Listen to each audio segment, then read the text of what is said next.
Chapitre 30. Le vent était déchaîné. Il soufflait d'un des coins de la gare sous les rues des wagons et entre les poteaux. Les wagons, les poteaux, les gens, tout ce qu'on voyait était recouvert d'un côté par une couche de neige qui se faisait plus épaisse d'instant en instant. La tempête se calma une seconde, mais elle reprit avec une telle furie qu'il semblait que rien ne pourrait lui résister. Malgré tout, quelques personnes couraient çà et là, s'interpellant joyeusement, faisant grincer les planches du quai et ouvrant et refermant à tout instant la porte de la gare. L'ombre courbée d'un homme se glissa sous les pieds d'Anna, et l'on entendit le bruit d'un marteau frappant le fer. « Apporte la dépêche !» clama une voix courroucée de l'autre côté des ténèbres. « Par ici, s'il vous plaît, numéro 28 !» criaient plusieurs voix, et des gens chaudement vêtus coururent le long du quai. Deux messieurs, la cigarette allumée à la bouche, passèrent devant Anna. Elle aspira l'air encore une fois, comme pour s'en emplir les poumons, et elle avait déjà sorti le bras de son manchon pour s'accrocher à la rampe et remonter dans son wagon, lorsqu'un homme en capote militaire s'interposa entre elle et la lueur vacillante de la lanterne. Elle se retourna et reconnut instantanément Vronsky. La main à la visière, il s'inclina et lui demanda si elle n'avait besoin de rien, et s'il ne pouvait lui être utile. Elle le regarda assez longtemps, sans lui répondre, et, malgré qu'il fût dans l'ombre, elle vit, ou crut voir, et ses yeux et l'expression de son visage. C'était cette même expression d'admiration respectueuse qui avait agi si fortement sur elle le jour d'avant. Elle s'était dit plus d'une fois que, pendant ces derniers jours, et à l'instant encore, que Vronsky n'était pour elle qu'un de ces jeunes gens, toujours les mêmes, qu'on rencontre par centaines dans le monde, et que jamais elle ne se permettrait même de penser à lui.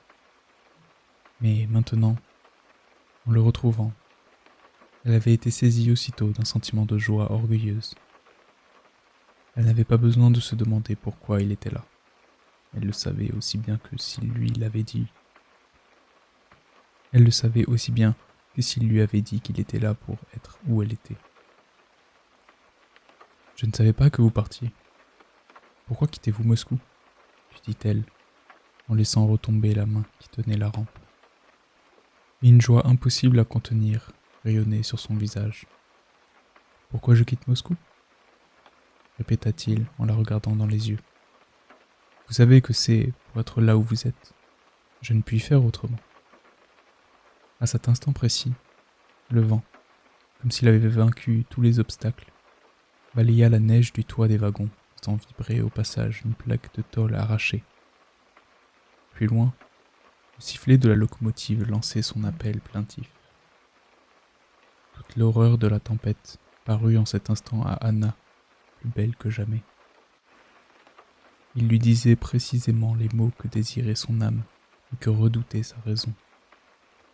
Elle ne répondit pas, et il voyait sur son visage la lutte qu'elle avait à soutenir. « Pardonnez-moi, si ce que je viens de vous dire vous déplaît, » reprit-il d'un ton soumis. Il parlait poliment, respectueusement, mais d'un ton si ferme et si décidé qu'elle resta un long moment sans pouvoir répondre. « Oui, ce que vous dites est mal, et je vous prie, si vous êtes un galant homme, de l'oublier comme je l'oublierai moi-même, » dit-elle enfin. « Je n'oublierai jamais, ni ne pourrai-je jamais oublier ni une de vos paroles, ni un de vos gestes. »« Taisez-vous, taisez-vous » s'écria-t-elle, en s'efforçant vainement de donner une expression sévère à son visage, qu'il contemplait avec avidité. Saisissant la rampe glacée, elle grimpa les marches et rentra précipitamment dans son wagon. Il s'arrêta dans l'entrée, repassant dans son imagination ce qui venait d'arriver. Il ne se rappelait ni ses paroles, ni celles de Vronsky. Mais elle sentait que cet entretien si bref les avait étrangement rapprochés. Elle en était à la fois heureuse et effrayée. Elle resta immobile quelques secondes, puis entra dans le wagon et y reprit sa place. La tension d'esprit qui l'avait tourmentée au début de son voyage non seulement ne cédait pas, mais augmentait. Elle en vint à craindre que quelque chose ne se brisât en elle. Elle ne dormit pas de toute la nuit. Mais cet état de tension, les rêves qui remplissaient son imagination n'avaient rien de désagréable. Au contraire, ils étaient à la fois joyeux, brûlants, excitants. Sur le matin, Anna s'endormit, assise dans son fauteuil. Lorsqu'elle se réveilla, il faisait déjà jour et le train s'approchait de Pétersbourg. Aussitôt, sa maison, son mari, son fils et les soucis du jour et des jours suivants lui revinrent en mémoire. Et que le train fut arrêté, elle descendit. Et le premier visage qu'elle aperçut fut celui de son mari. Ah, mon Dieu, pourquoi ses oreilles sont-elles devenues si grandes ? Songea-t-elle, en regardant la figure froide et distinguée de son mari, et en particulier les cartilages de ses oreilles qui soulevaient les bords de son chapeau rond et qui l'avaient impressionné. Il l'aperçut et vint à sa rencontre, pinçant les lèvres dans un sourire ironique qui lui était habituel et la fixant de ses grands yeux fatigués. Un sentiment désagréable lui serra le cœur lorsqu'elle croisa ce regard obstiné et las. Il lui sembla qu'elle s'attendait à trouver un autre homme. Elle fut surtout frappée du mécontentement d'elle-même qu'elle avait ressenti en l'apercevant. C'était un sentiment domestique, familier, participant de cette hypocrisie qu'elle sentait dans ses rapports avec son mari. Auparavant, elle n'avait pas pris conscience de ce sentiment. Maintenant, il s'imposait à elle avec une netteté. Elle en fut péniblement affectée. « Tu vois que je suis un mari tendre, comme la première année de notre mariage. Je brûlais du désir de te revoir, dit-il de sa voix lente et grêle, et de ce ton de raillerie qu'il prenait toujours avec elle, comme s'il eût voulu se moquer de ceux qui parlaient réellement ainsi. « Seriodja va bien ?» lui demanda-t-elle. « Voilà toute la récompense de mon ardeur, » fit-il. « Oui, il va bien. Il va bien. »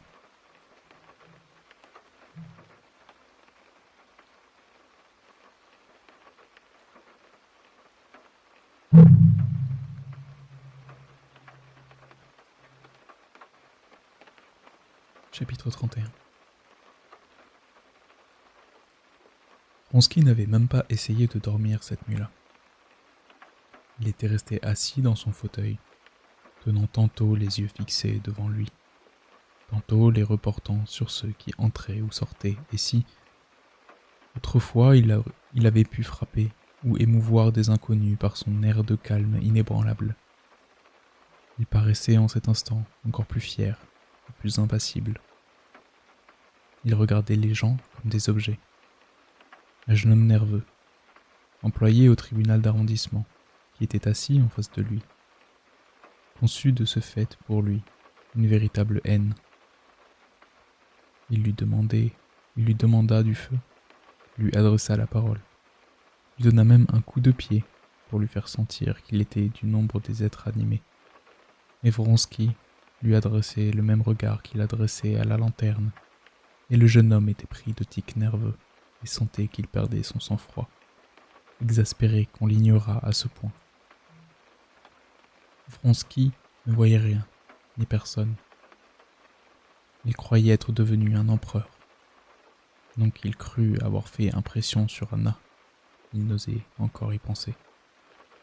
Mais parce que l'impression qu'elle avait faite sur lui lui donnait du bonheur et de l'orgueil. Qu'adviendrait-il de tout cela ? Il l'ignorait et n'y pensait même pas. Il sentait que toutes ses forces, jusque-là dispersées, étaient maintenant regroupées et tendaient avec une terrible énergie vers un seul et même but. mais il en était heureux. Il savait seulement qu'il lui avait dit la vérité, qu'il allait là où elle était, que son bonheur et son unique désir étaient désormais de la voir et de l'entendre. Et lorsqu'il était descendu le wagon à Bolgoyer pour boire un verre d'eau de Seltz, et qu'il avait aperçu Anna, malgré lui, les premières paroles qu'il lui avait adressées avaient exprimé ce qu'il pensait. Il était heureux de le lui avoir dit. Maintenant, elle le savait. Elle y songeait. Il passa une nuit blanche.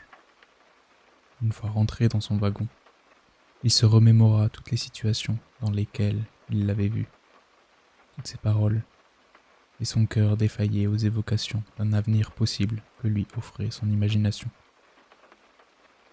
Lorsqu'il descendit à Pétersbourg, il se sentait aussi alerte et frais après cette nuit sans sommeil qu'après un bain froid. Il resta près de son wagon, attendant qu'Anna sortît. « Je la verrai encore une fois », se disait-il, en souriant involontairement. « Je verrai sa démarche, son visage. Il me dira quelque chose, tournera la tête, me jettera un coup d'œil, me sourira, peut-être. » Mais avant même de la voir, il aperçut son mari que le chef de gare escortait respectueusement dans la foule. Ah oui, le mari. Pour la première fois, Vronsky comprit clairement que ce mari faisait partie de la vie d'Anna. Il savait qu'elle avait un mari, mais il n'avait pas cru à son existence. Il n'y crut vraiment qu'en le voyant avec sa tête, ses épaules et ses jambes dans des pantalons noirs. Il y crut surtout en voyant ce mari prendre tranquillement le bras d'Anna, avec un sentiment de propriété. Lorsqu'il aperçut Alexis Alexandrovitch, avec son visage rose de pétersbourgeois et son expression sévère et assurée, en chapeau rond, le dos légèrement voûté, il crut à son existence et éprouva un sentiment désagréable, celui d'un homme torturé par la soif, et qui trouve près de la source jusqu'à laquelle il s'est traîné un chien, un mouton ou un porc qui en a bu et souillé l'eau. La démarche raide et lourde d'Alexis Alexandrovitch offensa particulièrement Vronsky. Il ne reconnaissait qu'à lui-même le droit d'aimer Anna, mais elle était toujours semblable à elle-même, et sa vue agit toujours sur lui aussi fortement, le ranimant physiquement, exaltant son âme et la comblant de bonheur. Il ordonna à son valet de chambre allemand, qui venait d'accourir de son wagon de seconde classe, de prendre ses bagages et de les porter chez lui, et il s'approcha d'elle. Il fut témoin de la rencontre des époux et, avec la perspicacité d'un amoureux, remarqua la gêne avec laquelle elle répondait à son mari. « Non, elle ne l'aime pas, elle ne peut pas l'aimer, » décida-t-il par lui.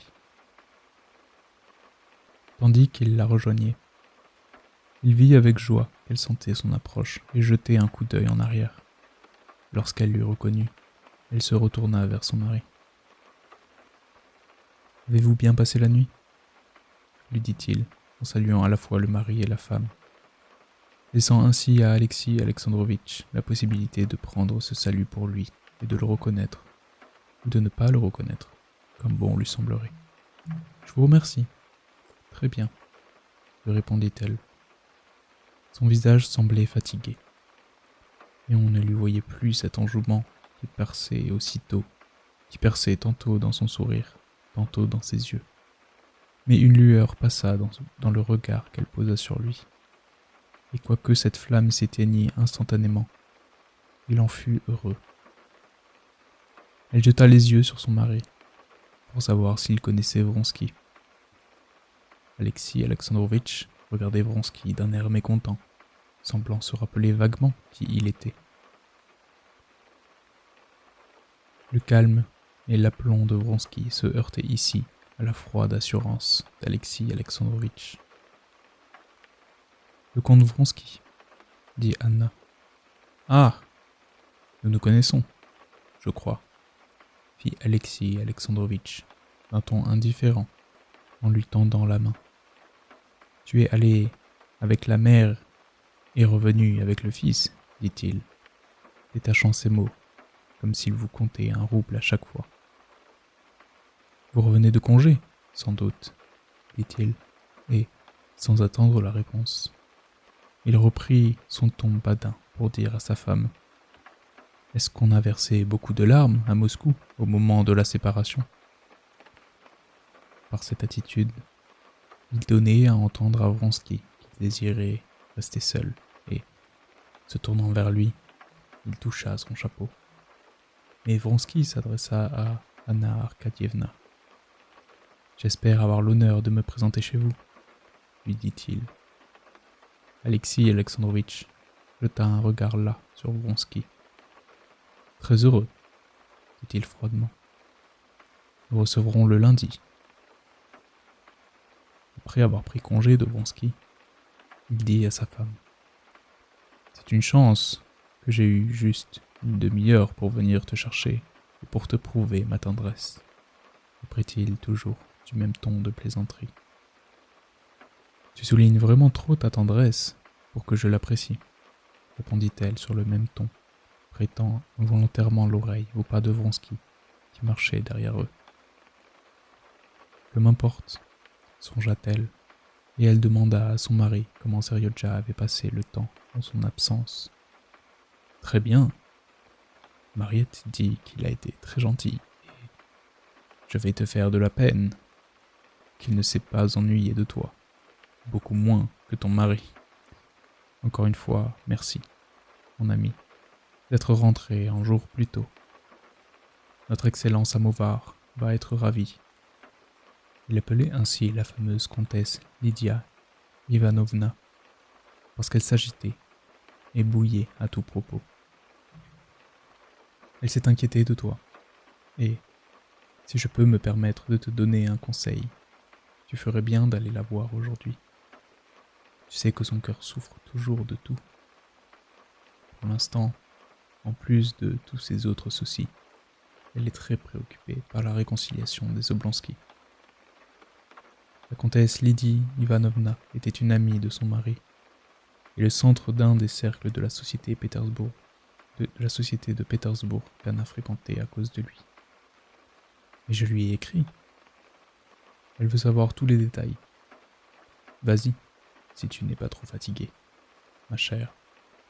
Kondraty t'amènera à la voiture, moi, je vais au conseil.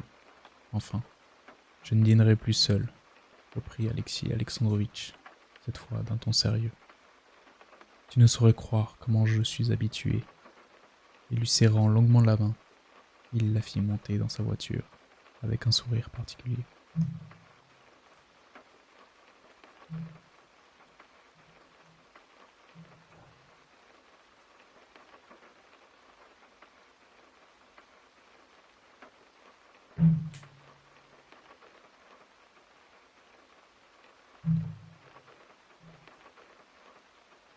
Chapitre 32. Le premier visage qu'aperçut Anna en rentrant chez elle fut celui de son fils. Il descendit l'escalier 4 à 4, malgré les protestations de sa nurse, en criant « Maman, maman !» dans un accès de joie délirante. Lorsqu'il eut rejoint sa mère, il se pendit à son cou. « Je vous disais bien que c'était maman !» criait-il à sa gouvernante. « Je le savais !» Et son fils, comme son mari, éveilla en Anna un sentiment proche de la déception. Elle se l'était imaginé plus joli qu'il n'était en réalité. Elle dut descendre jusqu'à la réalité pour jouir de lui tel qu'il était. Et pourtant, il était charmant, avec ses cheveux blonds et bouclés, ses yeux bleus, et ses petites jambes fermes, dans ses bas bien tendus. Anna éprouvait un plaisir presque physique à sentir sa présence, ses caresses, et un apaisement moral à retrouver son regard aimant, candide et confiant, et à entendre ses questions naïves. Anna sortit les cadeaux que lui envoyaient les enfants de Dolly et raconta à son fils qu'il y avait à Moscou une petite fille du nom de Tania, et que cette Tania savait lire et même apprendre à lire à ses petits frères et sœurs. « Est-ce que je suis moins gentil qu'elle » demanda Seryodja. « Pour moi, il n'y a personne de plus gentil que toi au monde. »« Je sais, » dit Seryodja en souriant.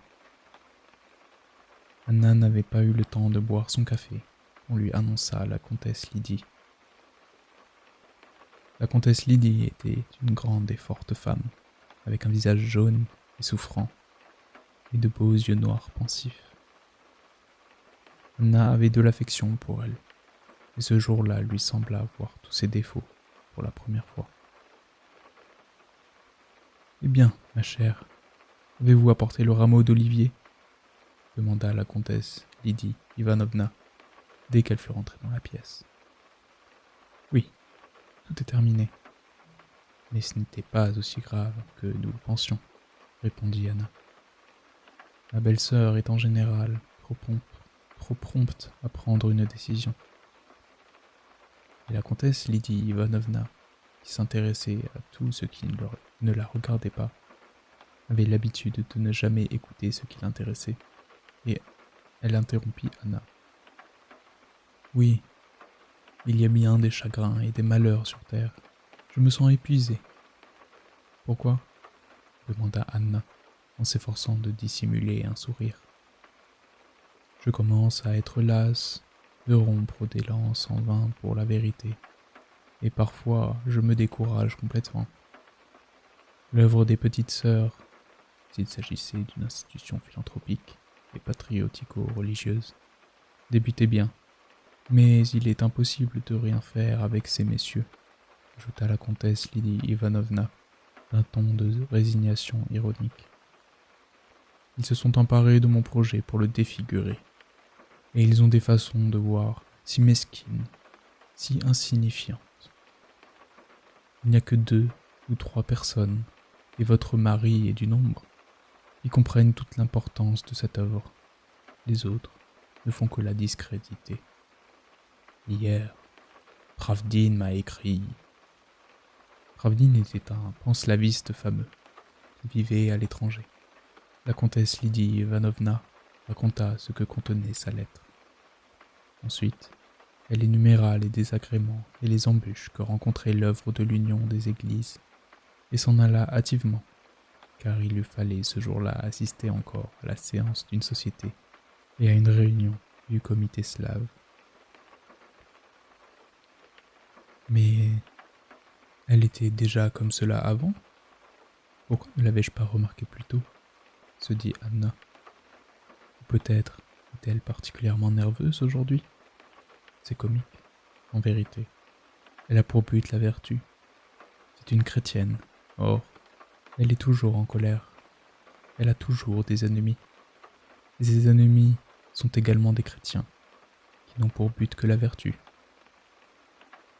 Après la comtesse Lydie Ivanovna, vint une amie, la femme d'un haut fonctionnaire, qui raconta à Anna tous les potins de la ville. Elle s'en alla à 3 heures, en promettant de revenir pour le dîner. Alexis Alexandrovitch était au ministère. Demeurée seule, Anna employa le temps qui la séparait du dîner à assister au repas de son fils, dîner à part, à ranger ses affaires, à lire les billets et les lettres qui s'entassaient sur sa table et à y répondre. Le trouble et le sentiment de honte irraisonnée qu'elle avait ressenti pendant son voyage avaient complètement disparu. Dans les conditions habituelles de son existence, elle se retrouvait ferme et irréprochable. Elle se rappelait avec étonnement son état d'esprit de la veille. Que s'est-il donc passé ? Rien. Vronsky a dit une sottise, à laquelle il me sera aisé de mettre fin, et je lui ai répondu comme il fallait. Il est inutile d'en parler à mon mari. Ce serait attacher de l'importance à ce qui n'en a pas. Elle se souvint avoir informé son mari d'une déclaration volée que lui avait faite un de ses jeunes subordonnés. Alexis Alexandrovitch avait répondu qu'une femme du monde pouvait toujours être exposée à de pareils incidents, mais qu'il se fiait entièrement à son tact et ne se permettrait jamais de s'abandonner à une jalousie humiliante, et pour elle, et pour lui. Ce n'est donc pas la peine d'en parler, et d'ailleurs, grâce à Dieu, je n'ai rien à dire, se dit-elle.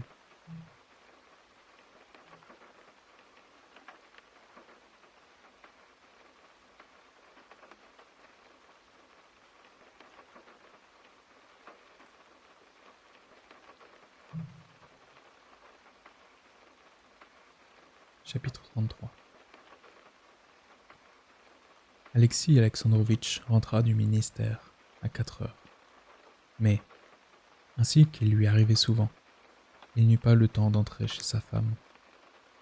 Il se rendit dans son cabinet pour recevoir les solliciteurs qui l'attendaient et signer quelques papiers apportés par son chef de cabinet. Pour le dîner, il y avait toujours 3 ou 4 personnes à dîner chez les Karénine. Arrivèrent une vieille cousine d'Alexis Alexandrovitch, un haut fonctionnaire du ministère avec sa femme, et un jeune homme recommandé à Alexis Alexandrovitch. Anna vint au salon pour les recevoir. À 5 heures précises, la pendule du bronze du temps de Pierre Ier n'avait pas encore sonné le 5e coup. Alexis Alexandrovitch entra, en cravate blanche et en habit orné de 2 plaques, car il lui fallait sortir aussitôt après le dîner. Chacun des instants de Karénine était occupé et avait une destination précise. Pour arriver à caser dans sa journée tout ce qu'il avait à faire, il s'astreignait à une ponctualité rigoureuse, sans hâte et sans repos. Telle était sa devise. Il entra dans le salon, salua tout le monde, et s'assit précipitamment en souriant à sa femme. Oui, la solitude a pris fin. Tu ne saurais croire combien il est gênant, il appuya sur le mot gênant, de dîner seul. Pendant le dîner, il s'informa auprès de sa femme de ce qui se passait à Moscou et demanda des nouvelles de Stepan Arcadievitch avec un sourire ironique. Mais la conversation resta générale. On s'entretint de questions de service et de la société de Pétersbourg. Après le dîner, il resta une demi-heure avec ses invités. Et après avoir, toujours souriant, serré la main de sa femme, il partit pour assister au conseil. Anna ne se rendit ce jour-là ni chez la princesse Betsy Tverskoy, qui, ayant appris son arrivée, l'avait invitée à la fin de l'après-midi, ni au théâtre, où sa loge était retenue ce jour-là. Elle resta chez elle, parce que la robe sur laquelle elle comptait n'était pas prête. Passant en revue sa garde-robe après le départ de ses invités, elle fut très désappointée. Avant de quitter Pétersbourg, Anna, qui avait l'art de s'habiller élégamment, à peu de frais, avait confié à sa couturière 3 robes à transformer. Il fallait les rectifier de façon à ce qu'on ne pût les reconnaître. Et elles auraient dû être prêtes depuis 3 jours. Or, il se trouva que 2 d'entre elles n'étaient pas terminées, que la 3e n'était pas transformée du tout, comme l'aurait voulu Anna. La couturière vint s'expliquer, assurant que ce serait plus saillant ainsi, mais Anna s'emporta si vivement qu'elle en eut honte par la suite. Pour se calmer, elle se rendit dans la chambre d'enfant et passa toute la soirée avec son fils. Elle le coucha elle-même, le signa et le borda. Elle était contente de n'être allée nulle part, d'avoir passé agréablement la soirée. Elle se sentait légère, apaisée, et voyait clairement que tout ce qui lui avait paru tellement important pendant son voyage n'était qu'un des incidents insignifiants de la vie mondaine, et qu'elle n'avait à avoir honte ni devant elle-même, ni devant qui que ce fût. Elle s'assit près de la cheminée avec son roman anglais et attendit son mari. À 9h30 précises, on entendit un coup de sonnette, et il entra dans la pièce. « Enfin, te voilà !» lui dit-elle, en lui tendant la main. Il lui baisa la main et s'assit à côté d'elle. « En somme, je vois que ton voyage a été couronné de succès, » lui dit-il. « Oui, » répondit-elle, et elle se mit à tout lui raconter depuis le commencement. Son voyage avec la mère de Vronsky, son arrivée, l'accident de la gare. Puis elle lui décrivit le sentiment de pitié qu'elle avait éprouvé pour son frère d'abord, puis pour Dolly. « Je n'admets pas qu'on puisse excuser un homme pareil, bien qu'il soit ton frère, » dit Alexis Alexandrovitch d'un ton sévère. Anna sourit. Elle comprit qu'il disait ceci précisément pour montrer que les considérations de famille ne l'empêchaient pas d'exprimer sincèrement son opinion. Elle connaissait ce trait du caractère de son mari et l'appréciait. « Je suis content que tout soit bien fini, et que tu sois revenu, » reprit-il. « Et que dit-on là-bas du nouveau règlement que j'ai introduit au Conseil ?» Personne n'en avait touché un mot à Anna, et elle eut honte d'avoir pu oublier si aisément ce qui, pour son mari, était tellement important. « Ici, par contre, cela a fait beaucoup de bruit, » dit-il avec un sourire satisfait. Elle voyait qu'Alexis Alexandrovitch voulait lui faire part à ce sujet de certains détails flatteurs, et elle l'y amena par des questions.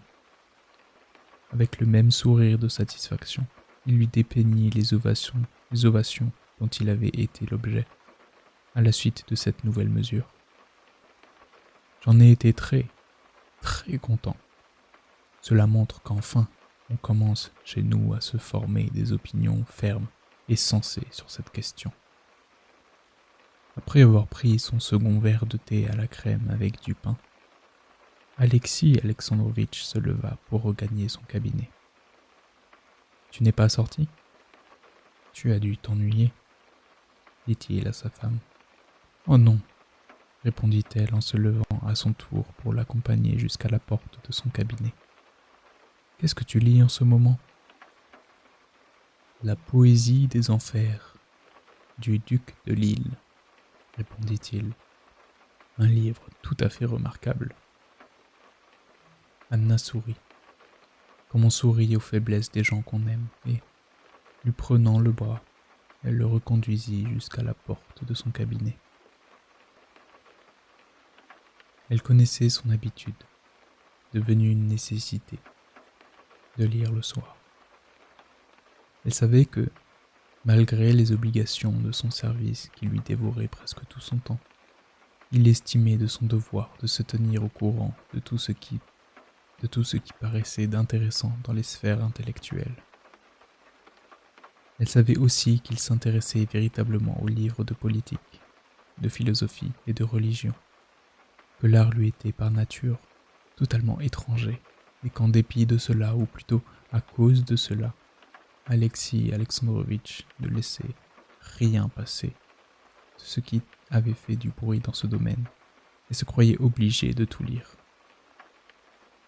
Elle savait qu'en politique, philosophie, religion, Alexis Alexandrovitch doutait ou cherchait, tandis qu'en art, en poésie et surtout en musique, alors qu'il était parfaitement incapable de la comprendre, il avait les opinions les plus fermes et les plus tranchées.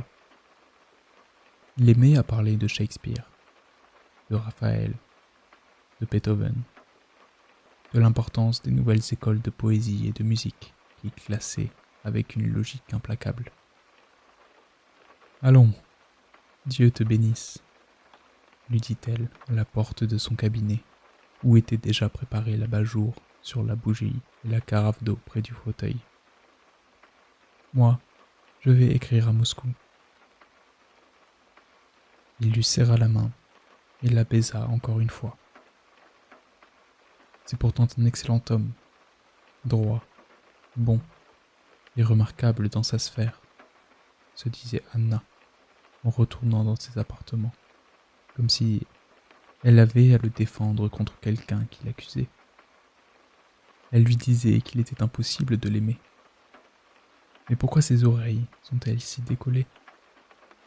Peut-être s'est-il fait couper les cheveux trop courts.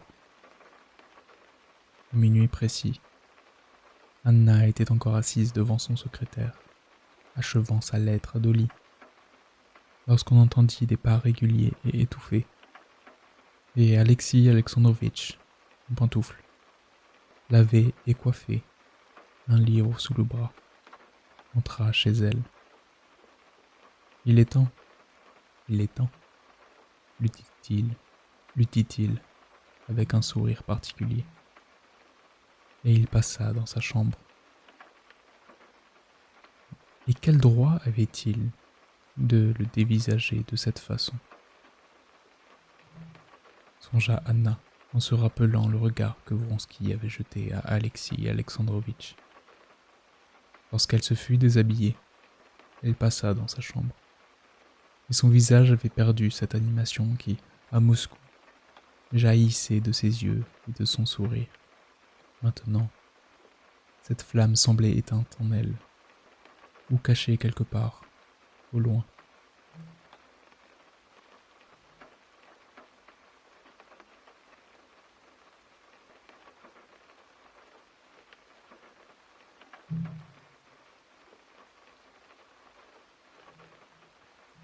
Chapitre 34. En quittant Pétersbourg, Vronsky avait laissé son grand appartement à la Morskaya à son ami Petritsky, pour qui il avait une grande affection. Petritsky était un jeune lieutenant, qui n'avait rien de remarquable et qui non seulement était pauvre, mais endetté jusqu'au cou. Il était toujours ivre à la fin de la journée, et avait été souvent emmené au poste pour diverses histoires comiques et scabreuses, mais ses camarades et ses chefs l'aimaient beaucoup.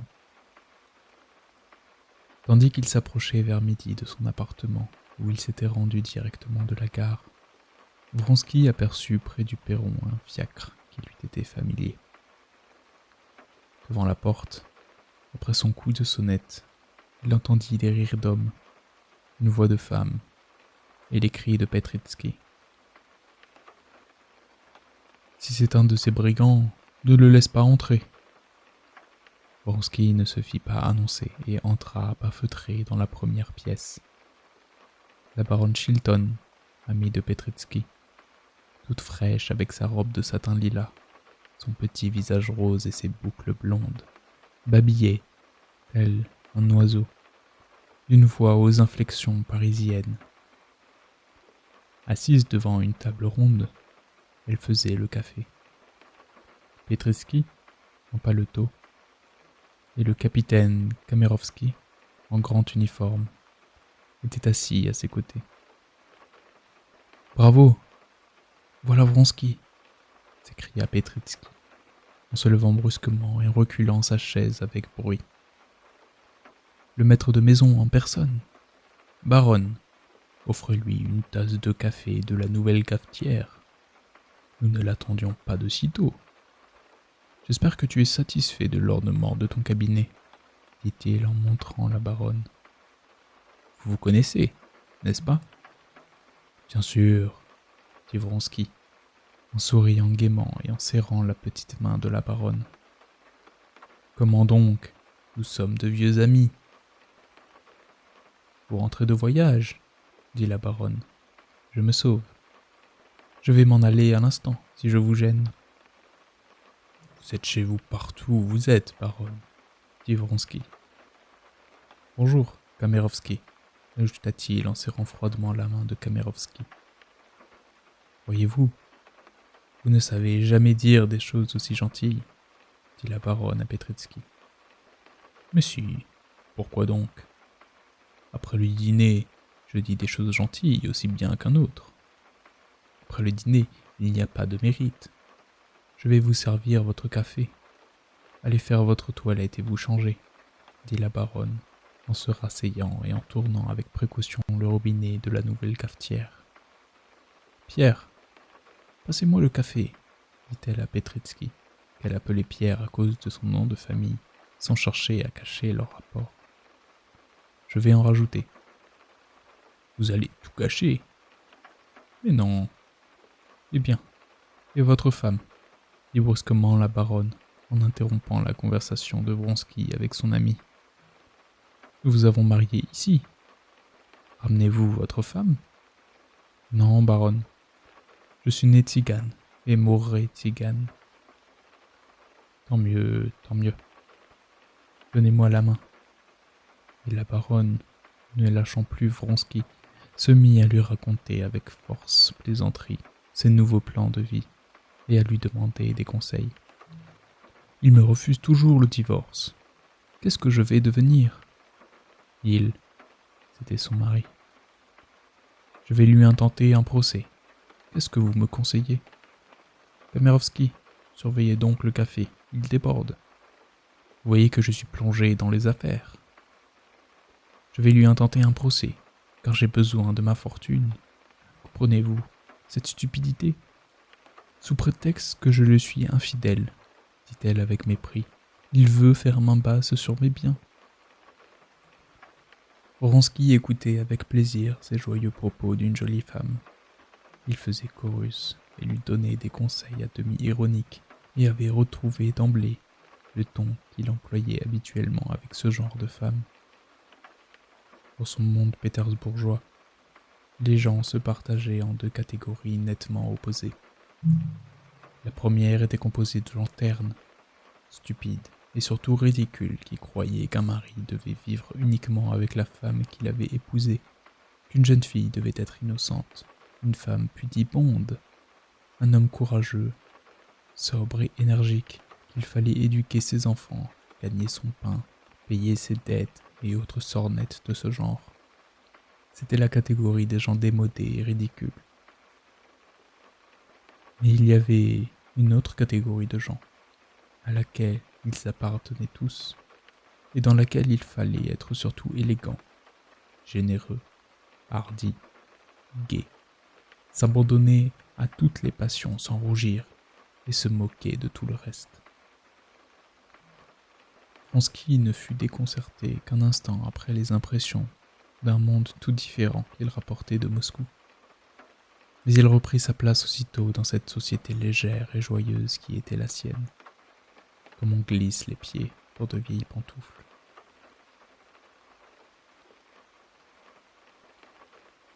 Le café ne se fit pas, et aspergea tous les assistants, déborda et atteignit précisément son but.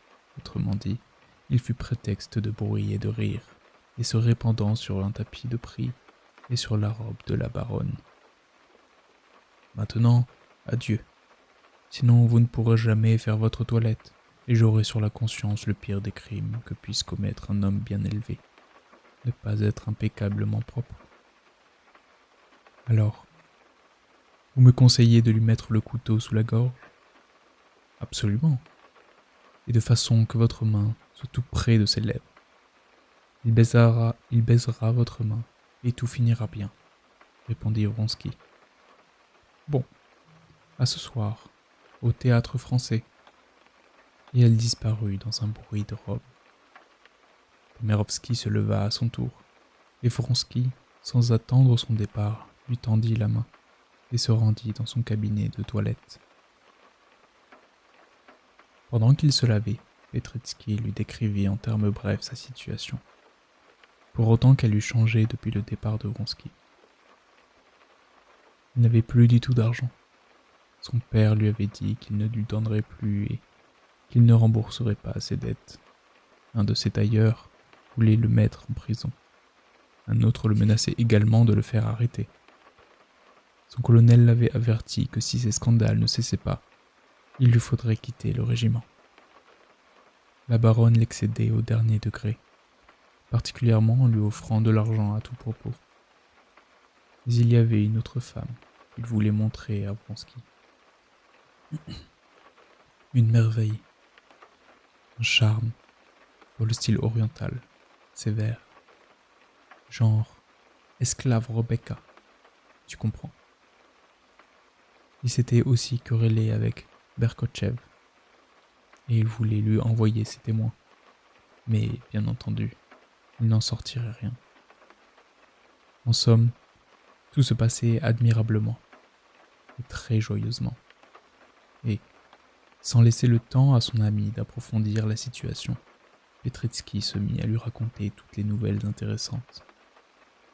En écoutant les récits habituels de Petritsky dans le décor si familier de son appartement qu'il habitait depuis 3 ans, Vronsky éprouva le sentiment agréable de retrouver sa vie insouciante de Pétersbourg. « Pas possible !» s'écria-t-il en lâchant la pédale du lavabo qui projetait un jet d'eau sur son cou robuste et rouge. « Pas possible !» répéta-t-il en apprenant que Laure avait quitté Fertingov pour Mileïev. Est-il toujours aussi bête et aussi satisfait? Et Bouzoulkov, qu'est-ce qu'il devient? Ah, il a eu une histoire, quelque chose de ravissant, s'écria Petritsky. Tu connais sa passion, ce sont les balles. Et il ne laisse jamais passer un bal de la cour. Il se rendait à un grand bal avec le nouveau casque. Tu vois, les nouveaux casques, ils sont très bien, très légers. Il était là, donc. Non, mais écoute. J'écoute, répondit Vronsky en se frottant avec un essuie-main moelleux. Une grande duchesse vient à passer avec un ambassadeur, et, pour son malheur, la conversation tomba sur les nouveaux casques. La grande duchesse veut en montrer un. Elle aperçoit notre ami. Petritsky imita son camarade, debout, casque en tête. Elle lui demanda de lui donner son casque. Il ne bougea pas. Qu'est-ce que cela signifie? Tout le monde lui a fait des clins d'yeux, des signes de tête. Il ne bouge pas. Il ne bouge pas plus que s'il était mort. Tu imagines? Alors ce garçon, je ne sais plus son nom, veut lui prendre son casque. Il refuse. Il l'ôte lui-même et le tend à la grande duchesse. Voici le nouveau casque, dit-il à la grande duchesse. Elle retourne le casque et il en sort une poire, des bonbons, 2 livres de bonbons. Il avait fait des réserves, le cher garçon. Vronsky partit d'un grand éclat de rire. Un long moment après, alors qu'il parlait d'autre chose, il riait encore en pensant au casque. Un rire sain qui découvrait ses dents solides et bien arrangées. Il riait encore en pensant au casque, d'un rire sain qui découvrait ses dents solides et bien rangées.